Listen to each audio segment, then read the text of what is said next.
Thank you so much for joining this Hypothesis webinar. This is titled Annotate, Collaborate, and Elevate, a Recipe for Student Success.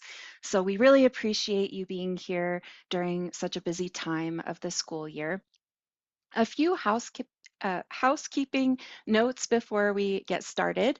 So in our webinar format, we use the Q&A bar in Zoom to share questions and answer your questions in a more methodical way, because oftentimes we have many people join these webinars, and we find that using the Q&A section for sharing questions helps us keep track of them.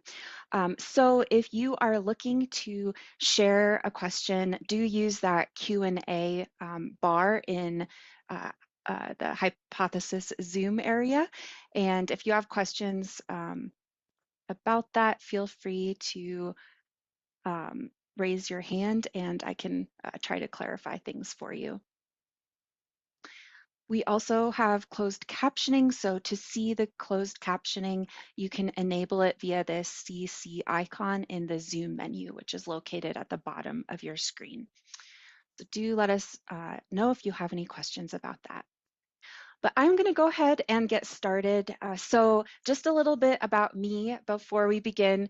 I'm the Customer Success Manager for the western part of North America. My name is Jessica George, and I have been with Hypothesis for about 6 months now. I came over from the community college system in Colorado as an instructional designer, and I also teach some literature courses during the year.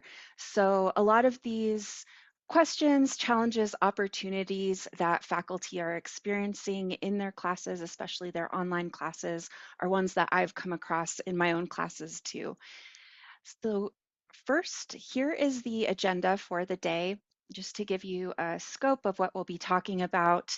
First, I'll be discussing what is Hypothesis, why might you want to use it, what is social annotation, and so on. We'll also be demoing this tool so that you can see what it would look like in your own class if you are a user, or if you're a new user or someone kind of looking at Hypothesis as something to adopt in your classrooms, we'll be looking at that. We'll also be providing some classroom ideas. So if you are a current user looking for some classroom tips, the second half of the presentation will discuss those things. But before we get started, and yes, the recording will be shared to review later. So before we get started, we'd love to know where you're coming from, if you're a new Hypothesis user or not. And now is a great time to try out that question and answer area of Zoom, just to get used to using that so that you know how to respond to questions that we might have later on in the session, and how to ask your own questions if any should come up during this session.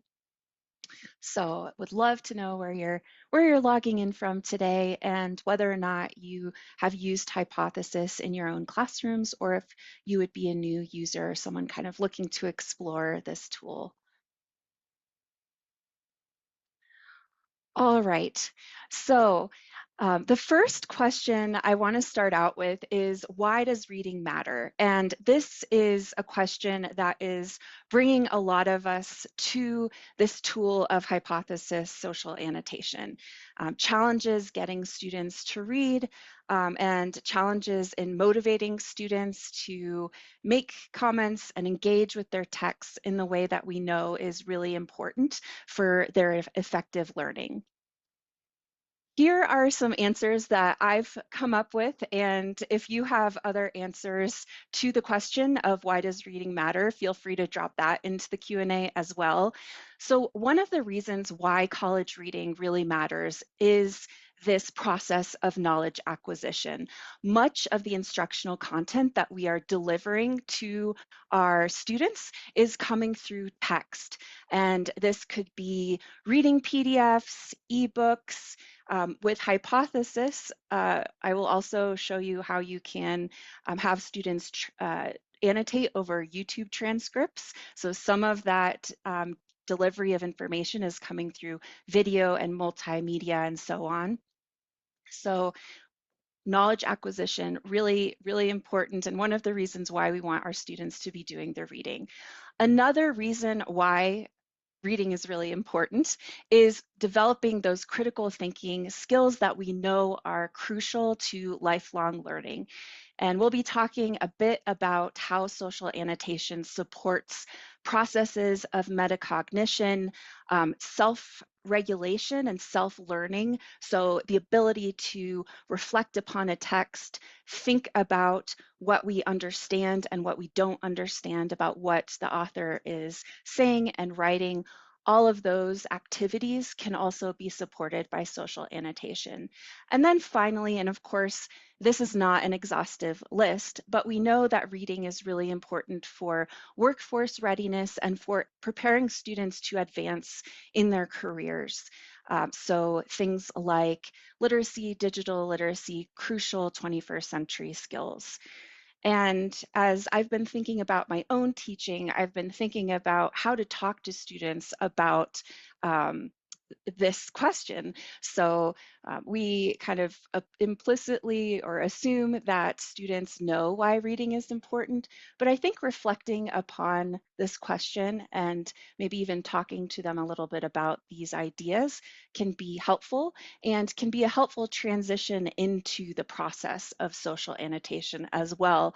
If they should ask you, why am I annotating over this text? These are some ideas that you might share with them as well. So thank you so much for sharing in chat. It looks like we have a very geographically diverse audience today. So we are excited to hear from you in the Q&A if you have any questions or ideas that you want to share. The first thing that I like to begin with is a demonstration of what annotation looks like in your learning management system. So I'll begin with the point that the assignment setup is going to look a little bit different if you're using Canvas versus D2L Brightspace, Blackboard, Moodle, Sakai, and so on. But the actual hypothesis annotation tool looks the same from LMS to LMS. So let's take a look at what that looks like. And before I transition my screens here, I want to say that most of us are familiar with the act of annotation. We've all taken notes in a textbook, maybe even our own individual PDFs. So this is the idea of really interacting and engaging with the text, making questions of our own, underlining things that we might be unsure of or that we want to come back to and share with the class or with our communities of practice if we have book clubs, that kind of thing. So what Hypothesis is really doing is taking that work of annotation and moving it to the digital space. What it's also doing is it is making those annotations, those comments, those questions visible to the rest of the people that you are talking about your reading with. So for students, if they are making an annotation on a text, the rest of the class will be able to read their ideas, comment upon their ideas, answer the questions that they're leaving upon the text. And let me show you what that looks like. So here is an example of a PDF reading that we've pulled into the Hypothesis tool. And this will be what it looks like. Whatever LMS you're using, this is what, if you're using a PDF file, and we'll talk about the different types of files you can use. But if you're using a PDF file, which is one of the very common file types for delivering student reading, this is what you will see. You will see the typical PDF frame, and then overlaying the PDF is our annotation sidebar. This is what we call our annotation sidebar. And this is the space where students and instructors, small reading groups, and so on are interacting with each other, talking about the text together. So in a different way from traditional discussion boards, we are moving conversations about the text to the text so that students are pointing to specific examples, specific sentences, phrases, and so on, and making comments and questions about those phrases. This is a tool with a pretty low barrier to entry. Students and instructors will select the text, and then they can select annotate and make an annotation on top of the text. And I'm just going to add a test comment here so that you can see what that looks like. There's a couple of different settings that students can use here.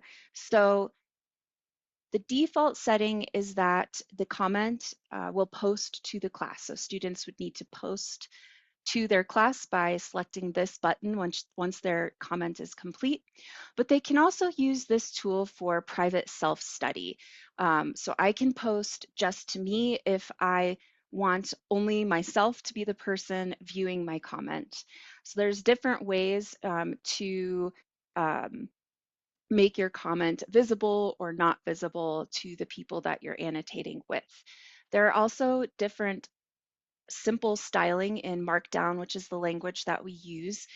So if students are wanting to make their comments bold, italics, if they want to quote text, they can do that as well. There's some simple numbered lists and ordering that they can do. They can also use LaTeX to practice mathematical notation, and I'll show a few examples of that in a couple moments here. And we also have the ability to pull in images and YouTube videos if you are wanting to support multimodal annotation in your class. So I'm going to go ahead and post so you can see what that looks like. So once I post, others can respond to me in a threaded discussion. So this kind of threaded discussion format that can be expanded and collapsed is a format that's quite familiar to us all, I think, at this point, who use social media, including our students, and they can participate in a threaded discussion in this way. So there's lots of pedagogical possibilities with this simple tool. And what's great about this tool is it's easy for students to use. And that means that you don't have to spend a ton of time training students to use the tool. And we have a lot of student resources that will help you shortcut that. So we have videos that you can share with students so they know how to annotate their hypothesis assignment. And that allows a lot of pedagogical flexibility in how you approach using social annotation in your course. And we'll talk about classroom ideas in a couple of moments here. So I'm going to take a look at the Q&A just to see if we have questions. So Carolee, great question. So I use hypothesis already. How can I encourage students to read, skim the whole text, not just bunching up at the front of the document? So I think what is being referred to here is, you tell your students, I really want to see 5 quality annotations, but maybe that means they make those quality annotations on the first 5 pages out of a 10-page document. So this is one of the places where your pedagogical experience can be really helpful. Also, some ideas we have in our educator resources page. So I would suggest in that case, leaving some instructor guiding annotations such as knowledge checks that you want them to respond to throughout the text. So maybe you tell them, hey, I've left 10 instructor comments across this text, or maybe not so many, maybe 3. They're all in different areas of the text. Please make sure that you respond to one of my questions in the first half of the text and one in the second half of the text. So there's no way to ensure that they are reading every single word in the text, but we can get creative with how we ensure that they have at least scrolled through the entire text and have reviewed the comments and questions that you as the instructor have made. Penny, so students working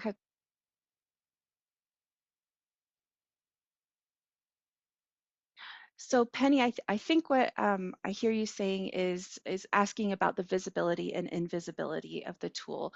So if the student posts only to themselves, then or self, then they can only see their annotation. There are ways to set up a one-to-one annotation. So if you're looking for a situation where, say, you don't want everyone to see everyone else's annotations, which is the default for the tool, and why we call it social annotation. There is a way to set up groups in whatever LMS that you're using. So I'm going to take the example of Canvas. I can divide my students into groups of one, use the small groups integration, and create a one-to-one dynamic between myself and that student. If I'm really just wanting to evaluate how they as an individual reader are moving through the text. So if you're wanting some visibility in that way into a student's otherwise private annotation, you would want to use that small group setting. And Beth, we have a web page that explores the different components of screen readers and accessibility. So I think my colleagues on the back end of this call will be able to share that with you. Yes, and Penny, yes, that was what I was describing, is that one-to-one setup. So you can have students use it for private use and have the educator still use it. Can students or teachers save PDF their annotations? So there's not a way at this point to export this entire document with all of the annotations in a kind of like Adobe Acrobat format. However, we have recently added a export import annotations function. So if you as an instructor wanted to export and save all of the great annotations that you've made for documentation purposes, you can now do that. And you can also use that file and import those great instructor guiding annotations onto the same assignment that you use next semester. So that means that you don't have to recreate and rewrite the annotations that you've created from semester to semester. You can simply use that exported document and import them back onto the new reading that you've set up for, say, the spring semester. Um, Great, and our team here has shared in the webinar chat information on accessibility, our webpage about that. So let me go ahead and get back to my slides here, and I'll be showing a couple of different elements of the annotation sidebar as I continue moving through the session here. But great questions. Thank you so much for all of your feedback in the chat. So a couple of notes about LMS functionality. As I mentioned before, this tool can be used in a variety of learning management systems. We have some examples on the screen here, so Blackboard, Brightspace, Canvas, and so on.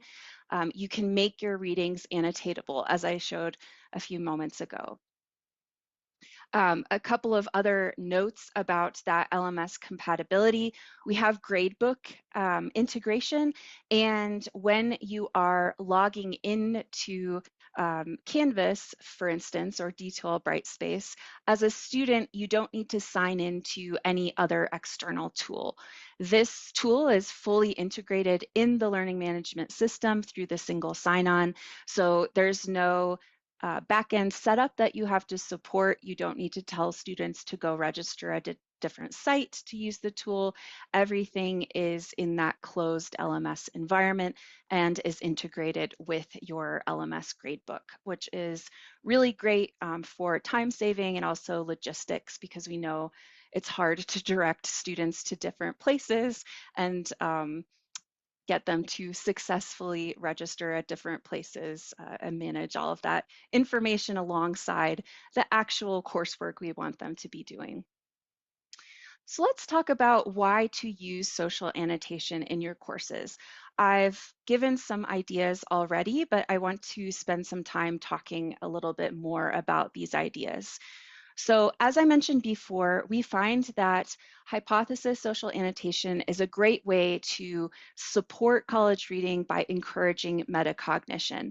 So students tend to passively read or skim PDFs what we call nonlinear reading, so kind of jumping, using the find tool to jump and find keywords. But what that means is that they are extracting information out of context, and that can be not great for their cumulative learning and their performance on summative assignments and exams and so on. Reading and understanding information in context, we know, is really important. So is the cognitive work of reading and the cognitive work of thinking about keywords, phrases, ideas that we might not yet understand, and working through that process with our peers. We know that that is important for effective classroom learning. If you find that students are not reading at all or skimming in the way that I was describing, hypothesis can prolong reading engagement. And this is because with the tool as the instructor, you're requiring them to make a certain number of annotations, generally speaking. You could leave it kind of open to them, but what we find is that it's most effective to provide some parameters for students and their annotations. And as we discussed a little bit at the beginning of this session, requiring students to make an annotation maybe on the first third of the text, second third of the text, last third of the text, that can further encourage the complete reading through whatever text you've assigned to them. And with the social component, we can identify student confusions while allowing the students' peers to respond to those confusions as well. So if a student posts a question about a specific part of their text that they may not quite understand, it's not just you responding to that. So you could wait maybe a day and see if any of their peers reply before responding. And that way we support this communal environment of learning that we know can be really important for things like student belonging and so on. So these are just a few ideas of the core benefits of social annotation. And I'm going to talk a little bit about some recent case studies. So we know hypothesis is effective. We have a lot of case studies on our site if you're wanting to explore some of those. In this first one on your screen here, we find that, and this is through UT Austin, we find that students not using hypothesis social annotation spend significantly less time with their e-texts. So they're opening up their e-text a couple times at the beginning of the semester, but the incentive for returning to that e-text kind of falls away once students kind of know how they can, shortcut those reading requirements. With hypothesis, because there's an expectation that they are returning to the text, making annotations throughout this semester, we find that students are spending more time and more days with the text there. So if you're wanting to explore that case study further, that's available on our website. So a couple of other notes here. In the age of AI, we know that encouraging student voices can be really important. And as I showed at the beginning of this webinar here, we're really wanting students to anchor their thoughts within the text. So this can be a useful deterrent if you are not wanting students to use AI in your course, or if you do have AI but want them to be still critically engaging with the text. This act of making sure that annotations are linked to a specific thought from the reading can be a really great way to encourage that textual relationship between the student idea and what is actually happening in the text. As far as student voices go, let me pull this back up. So I like to say that in the act of annotation, we're not looking for a polished 3-paragraph thought here. As you can see in our example, and I'll show a couple of other examples shortly, These are short thoughts. These are questions that we might share in a face-to-face class discussion. Um, a little bit off the cuff, conversational, informal. We're really working through our ideas. We're not looking for polished writing and fully formed analyses of the text. So this tool is really supporting conversationality and the more informal process of learning and reading and understanding a text. In a traditional discussion board, oftentimes students are um, tempted to use AI because it produces a polished 3 paragraphs, for instance, that they believe sounds better than their own student voice. And by talking to students about the informality that you're expecting in the annotations, that can help lower the anxiety of sharing thoughts on a text in this more casual way. So uh, that's another way that we support student voices with the social annotation tool. The research shows that we have research-backed results, formal research confirming what we've already learned from surveys that we've given to students, that students believe that social annotation is helping them learn, helping them feel connected, and helping them work through ideas together. So let's go ahead and talk a little bit about guiding student annotations. So the first thing that I want to pause on is, what is your purpose for using social annotation?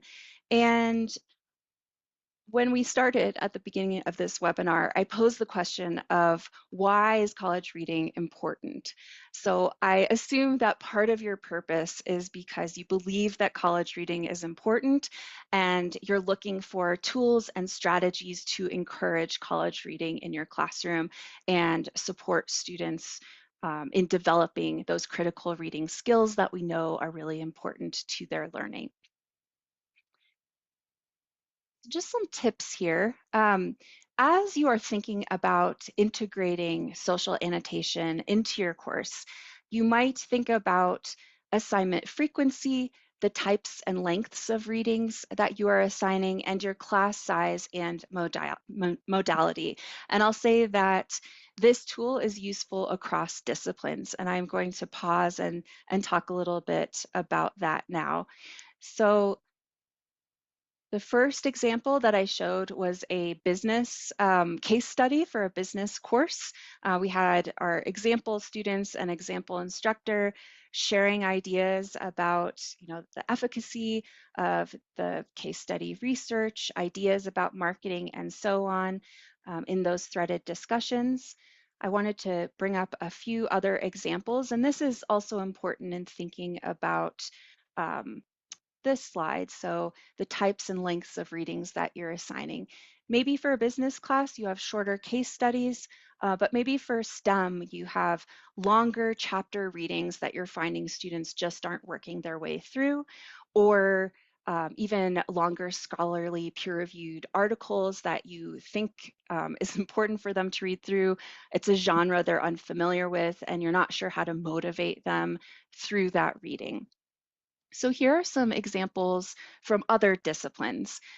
This is from an OER STEM textbook, from a physics textbook actually, and you can see that hypothesis is helpful not just for business, social sciences, humanities, and so on, but it can really support student reading in STEM classes as well. And we have some example discussions going on here. This is where the LaTeX function with the mathematical notation can be really helpful. And also, because of the multimodal capacity of this tool, if students want to bring in images or videos for discussing or explaining tough STEM concepts, that can be helpful too. So here we have just an example of momentum presented visually, in addition to the way that it's presented textually in this OER reading. So just an example of that here. And then another example of a more humanities-oriented, English-oriented reading. This is a poem that we have some example instructor and students reading, and the analysis you'll see is anchored directly to the actual text in the poem. Unfortunately, as a literature instructor myself, when using traditional discussion boards, I have had moments where the lines being quoted are completely made up by AI. And I've had to think to myself, I don't think that's in the poem at all. And that has been an unfortunate example. But with the hypothesis tool, of course, students are directed to the text and they're anchoring all of those thoughts to specific moments in the text. This can be especially helpful for readings where you want students to be doing rhetorical analysis or identifying particular figurative language and so on, especially in English and those humanities classes. And another feature of the sidebar that I wanted to show is that, perhaps you want students to identify a particular figurative device or rhetorical device. I'm not going to be totally accurate here, but let's say, example of ethos. I can put that here, but I can also use the tagging feature to also tag using the figurative device or rhetorical device that I'm identifying, and I'll post that. This means that if my classmates, or as the instructor, if I'm looking through student examples, trying to identify how many students are able to pick out this particular feature, I can search the tags in this way as well and find all of the students who have used that tag for their annotation. That is one way that you can get really creative with annotation, is what we call metacognitive tagging. I also wanted to point out that if there are instances where, say, you want students to be making more general comments upon a text, so you maybe a student has a great general insight, but it's not necessarily anchored to a specific line, for instance. We also have a page notes feature where you can make general comments, maybe a response to a general prompt that the instructor has made, for instance, here, just allowing some more flexibility with the tool. And I'm going to dip into the Q&A to see what questions have come up. Can you set up subgroups within the group? For example, can I have a set of lab partners annotate their procedure initially, but then allow them to see the annotations of the whole class once they've posted? Cynthia, we don't have that functionality right now, as far as I know, unless my colleagues on the back end can drop a clarification into chat. But right now, if you're using, for instance, Canvas or D2L groups and bringing those in, so for instance, you've split the students up into their different lab groups in Canvas groups or D2L groups or Blackboard, whatever LMS you're using, and you bring that into the reading, the students will only be able to see the comments from their group. We don't have a way to toggle into the full group at this time, but I know that that's a requested feature, so it is on the development team's radar. Thanks for sharing that great idea. Another question, what is the concern of using a protective reading, like a few pages of textbook? So that's a good question. Copyright questions are really going to come down to your school policy, so it'd be good to check with your librarian about that. As far as PDFs, for instance, you've loaded PDFs into D2L or Canvas. Sometimes I receive questions about, are we storing those copyrighted materials? And the answer is no. All of that storage is in your own LMS. We're just pulling it into the tool. It does not live in our servers or anything like that. So it doesn't completely answer your question, but might be an element of that I hope I've answered.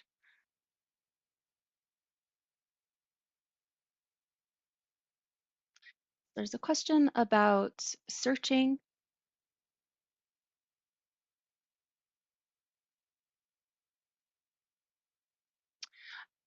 Cody, I might have to follow up with you about that. So maybe our team on the back end helping with the Zoom facilitation can make a note of your question, and I can get back with you about that specific question. Thanks for sharing. How does an instructor... Okay, great question. So instructor prompts are going to operate the same way as just a student annotation. So you can select and annotate in the same way, um, this way, and post. So students will see your name. There won't be this ambiguous, instructor name. They'll see your name, and it would be helpful to probably stylize your comment, you know, question prompt to ensure that students are engaging with the prompt that you've left. You can see an example of that here in page notes as well. And we have a couple of instructor prompts in this example too. So the demo instructor has used the tagging feature to label a comment as task and has instructed students to link their completed pizza surveys below. And then you see the example students doing that. So you can get creative with the tagging as well in your annotation assignment instructions to say, hey, look out for any annotation I've left labeled task or respond to prompt or however you want to construct your tag to ensure that students are looking out for that.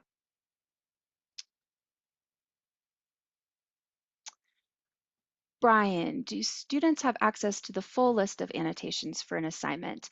So I think you're responding or you're referring to the notebook feature. So this notebook feature is going to function differently for the instructor versus the student. But if the student, and I'll try to pull this up here, for me, as the instructor or one of the instructors in this course, I'm able to see different annotations that have come in. If a student is wanting to track their own annotations across assignments, they'll see kind of a feed that is specific to their own work. And Marianne, yeah, that's a good question, and I'll move into that with this slide. So if the team can leave that question up here so that I can refer back to it as I'm moving through the slides. So getting back to considerations about assignment frequency, types and lengths of readings, class size and modality, it's good to vary reading lengths, especially if you're teaching a more introductory level college course, just so students don't get too bogged down with super long readings with many annotations that they have to make every couple of days, because we really want them to be developing a discussion over the course of a week or maybe 2 weeks, depending on the length of your course. So really kind of giving special consideration to that. As far as manageable expectation for student participation, that's really up to you. Right now, we cannot limit the number of annotations a student makes. So if you have a super enthusiastic student, there's no way for us to limit that. You would, as the instructor, would need to say like, hey, I'm looking for about 5 to 10 annotations, or maybe 5 original annotations and 5 replies to your classmates. Please don't exceed that threshold. You're not going to be rewarded for those extra annotations. We want to give space for everyone to share their thoughts. So really that would be information that you would want to convey in whatever assignment instructions you're leaving for students. But that's a good thought and I think an important consideration if you worry about students kind of taking over the conversation. I think that's also a good place to bring in small reading groups. So there are ways to use this tool with the small groups, as I said, where students only see the annotations of their other group members.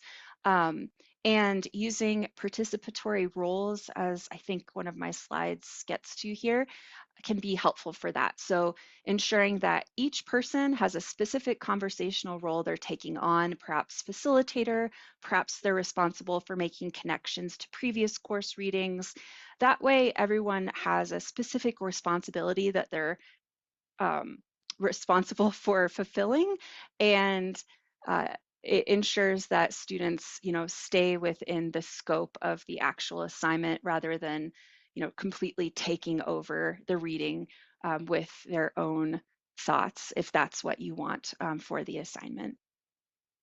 So getting into some of the pedagogical elements as well, here's an example from a syllabus annotation statement. So as you think about incorporating annotation into your classrooms, it's really important to lay out your expectation for quality, um, discussion etiquette, and this relates to what this faculty member shared in the Q&A, and reiterating that this is a low stakes, informal process. They don't need to prove anything in this space. This is really meant to be a space of exchange of ideas, working through the text.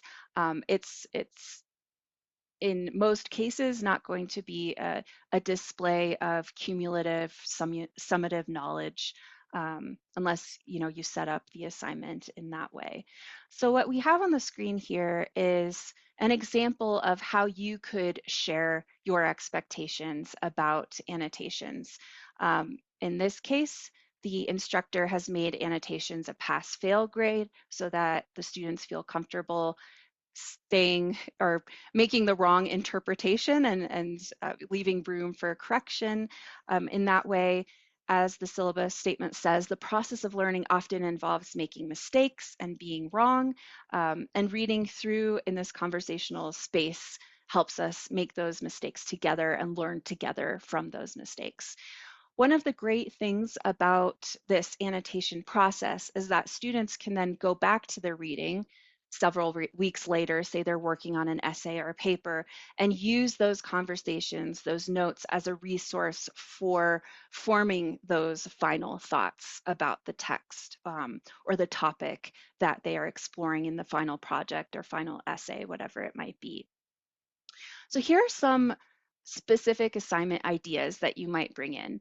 Um, and let me see if I can actually bring up an example here of a syllabus annotation assignment.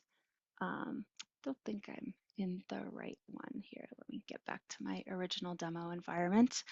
But I did want to bring up an example of how you might use social annotation for just simple basic syllabus annotation.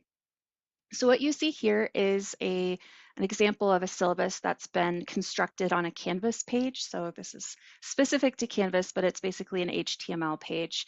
And students have, our example students that is, have started making annotations about the course outline, expected procedures in the course policy, etc. So a great way to set course expectations while also giving students the ability to practice with the tool and leave questions about assignments or future readings, future projects, really establishing your own teacherly ethos as one that is inviting of questions and student conversation and back and forth. And that teacher presence and student presence is really important for those the community learning that you're often looking for in your classroom.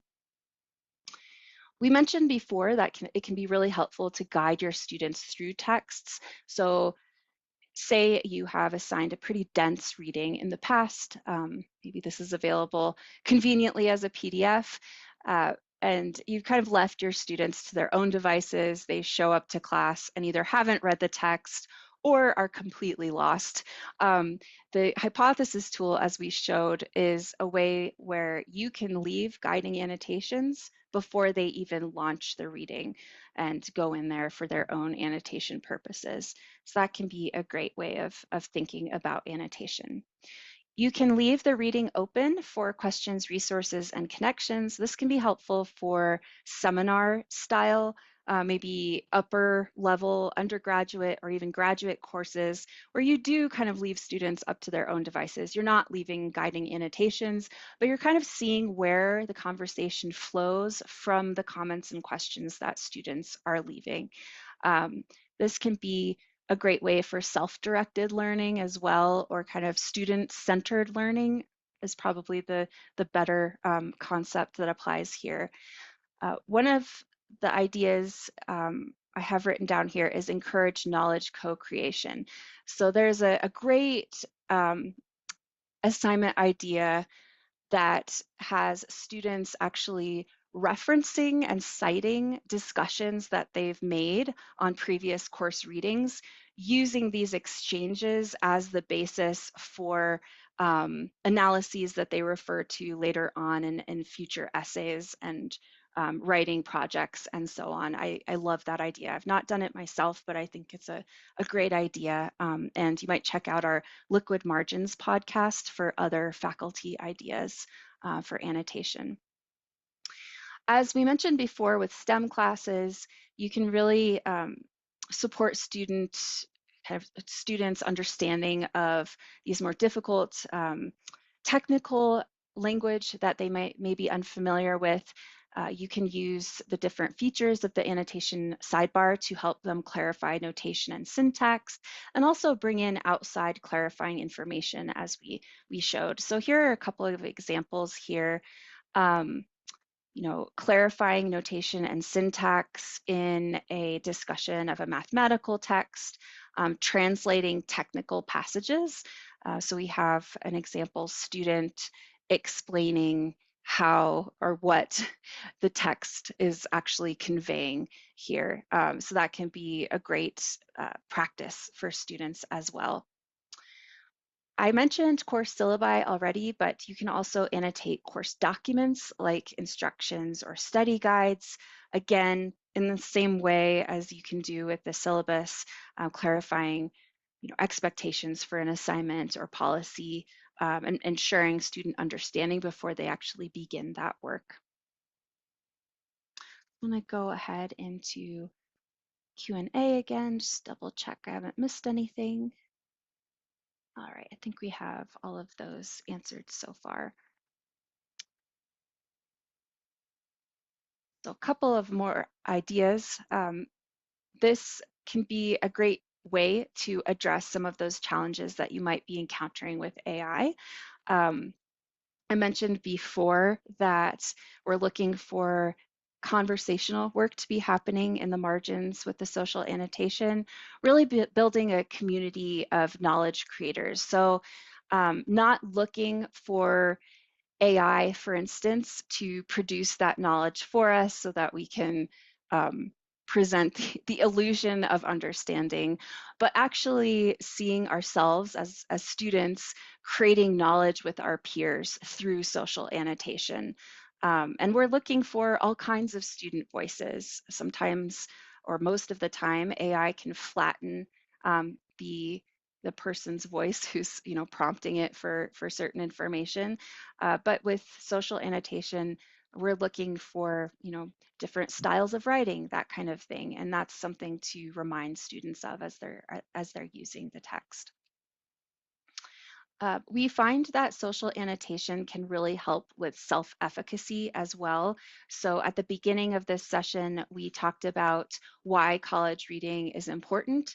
And one of the reasons is because knowing how to critically engage a text and reflect upon the content of a text can support self-learning and self-efficacy in the future. Students need to be able to self-monitor their learning both for college and for whatever path they take after college, and see themselves as capable of learning independently. And this can really help with that. We have studies that show that this is the case, that social annotation increases student confidence and motivation to help others. And gives an increased sense of influence on the course conversation. So they see themselves as belonging to the conversation. And I'll say that this is not just in the online space too. You could have students annotate a text before coming to face-to-face class, and they're actually prepared to talk about their ideas that they've had when they were doing the reading for the day. So really helping you as well motivate them to participate more in class if that's been a challenge for you with them not doing the reading. There's a great case study that we have linked. I think the team will link to in chat here, showing that hypothesis really makes a difference in furthering students' persistence through the sciences, in this case, pharmacy courses. So we have some data there with students identifying themselves as capable of doing science research and identifying themselves as scientists through the process of engaging in these research-based conversations on top of the text. So as you are thinking about how do I engage and support students? Maybe you're here at this webinar looking for additional supports for developing those strong discussions in the margins. Here is one example. We call it the tag feedback protocol. So say you leave the annotation open for students to just make annotations upon. You're not really sure how to guide them through what type of content they should be sharing in their annotation. So here are some examples. You could have students tell you in the class some things you liked about the text, things that they connected with. Um, this is a great opportunity to have students practice asking thoughtful questions.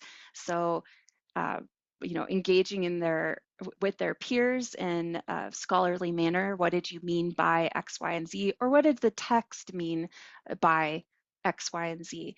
And giving suggestions. And these are also ways for you as the instructor to respond to student annotations, particularly if they're not quite on the mark yet, but they're almost there, kind of guiding them to the understanding that you're looking for. So I know that for many of us, we're aware of this paradigm of universal design for learning, the idea that we should be thinking about making our course content, instructional content available in different modes so that students can kind of choose and decide how they receive their instructional content and how they engage and show the instructor that they've learned that content and can apply it in authentic situations. One of the elements of universal design for learning is this idea of providing multiple means of representation. So maybe not just making all of our course readings, but also providing multimodal options. And this is available for students in annotations. They can provide, of course, text-based responses, but as I showed before, you can embed images and YouTube videos as well.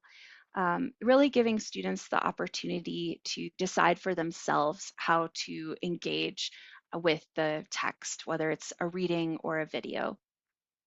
Another component related to this is our YouTube integration, and I will bring up an example of that here so that you can see it in real time, and then I'll start to wrap up because we're right on the hour and I want to respect your time. So I have an example, I think in my STEM class of this. So this is from a crash course video that I know students really enjoy, Hank Green's Crash Course series. So this is an example of a lecture on ancient and medieval medicine. So what YouTube will do is will pull the transcript, whether auto-generated or human-generated, and students can then annotate on top of that transcript. So this tool is not just for text-based files, but also can be used for those multimedia texts as well. I am going to move further into our basics of getting started, so I make sure that we end on time. Um, but if you're looking for additional information on AI and social annotation and AI, do check out our partner workshops page because we periodically have workshops on that if you're looking for something specific on AI. So let's talk about getting started and then I'll wrap up here. What can you annotate? So this includes PDFs, web pages, and online articles, as I showed, open textbook and OER. Resources, whether it's videos, PDFs, web pages, Pressbook chapters, and so on. We also, for many schools who subscribe to JSTOR and who use VitalSource, you can annotate on top of sources from those databases and platforms as well. And then, as I just showed, YouTube video transcripts. We talked a bit about what you can put in an annotation, but that's a review here. And just a reminder that PDFs, if you're using PDFs, do need to have a selectable text layer. That's what allows us to select the text and make the annotation. And that's that accessibility technology that's important for screen readers and other assistive technologies as well. So on our site, we have many starter assignments if you're looking for ideas about how to get really creative about your annotations this semester. And I'll also promote, we have a partner workshop next week, Creative Ways to Use Annotation, which will have a lot more assignment ideas if you're looking for those. So as we wrap up here, let's talk about Hypothesis upcoming product releases. So many existing users will be excited about this. We have @mentions rolling out this spring. And what this is a feature to tag other users to invite them back into the discussion thread so someone knows, if someone has replied to them or not. And this will drive further help, support targeted interactions, and help support enhanced collaboration, keeping students coming back to the discussion when they know that someone has tagged them and made a comment about their own annotation. So this will be launching this spring semester. Um, as a Hypothesis partner, you receive pedagogical support, including one-to-one design consults with either myself or my colleague, Brian Malone, as well as periodic partner workshops. We have basically weekly workshops on different ways of using social annotation in your classroom. And there are a lot of other resources, such as our Liquid Margins podcast and our educator resources page. So lots of ideas there. We have a Hypothesis Academy, which actually just started yesterday. So if you are a faculty at a partner institution, you still have time to join. The topic this month for the next week or two is social annotation in the age of AI. So we'll be talking about AI's impact on college reading and how social annotation can support college reading. This is an example of some of our upcoming spring partner workshops, which you would be invited to as a Hypothesis partner. And we also have an upcoming webinar for both users and non-users, which will focus more explicitly on this idea of digital reading, how to get students to read, how to use social annotation to motivate students to collaborate on a course reading and so on. And this will feature educators who use Hypothesis from Rutgers and Contra Costa Community College. Yes, we can get those links to you. And the team on the back end can help me with clarifying how that will happen. Cynthia, go ahead and send an email to success@hypothesis, and I'll put that into chat for everyone. And I am the person who answers that email, so it'll be me responding. So if this seems very exciting to you and you want to try this out in your own courses at your own school, we do have a social annotation kickstart promotion with discounted pricing, immediate Hypothesis access, no cost implementation, free workshops. So, invitation to all those great partner workshops that we put on to support pedagogy and the effective use of Hypothesis in the classroom. So do reach out to education@hypothesis to learn more. And if you have other follow-up questions, feel free to reach out to me at success@hypothesis. And either myself or my colleague Brian Malone, the other customer success manager at Hypothesis, will reach out to you. Thank you so much for joining today, and I hope that you have found something helpful here. And definitely reach out if you're interested or have questions as an existing user about getting started for this spring.